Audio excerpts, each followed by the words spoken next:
ماننا تو ہوتا ہی اللہ تعالیٰ, کیا اللہ تعالیٰ مان تو لیتے ہی ہیں.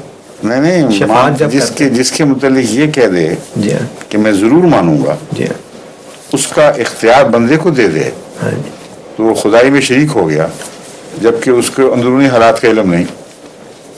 ایک آدمی کو آپ ظاہری طور پر فرشتہ سمجھ رہے ہیں, اس کے لیے دعا تو کر لیں, اگر اندر سے جو مرضی گندا ہو اس میں آپ کا کوئی قصور نہیں, مگر خدا کمٹ کر لے کہ جو تمہیں نظر آ رہا ہے وہ میں مان جاؤں گا, یہ بالکل درست ہے. یہ شان کبریائی کے خلاف ہے, اور توحید کا یہ مقام ہے جو نبیوں کو نہیں نصیب ہو سکتا. ناممکن ہے کہ نبیوں کو بھی وہی مقام ہو. اس لیے منزل نظیر میں بڑی شوقت ہے, غیر معمولی اس میں ایک خدا تعالیٰ کی طرف سے ایک روب اور تمکنت کا اظہار ہے.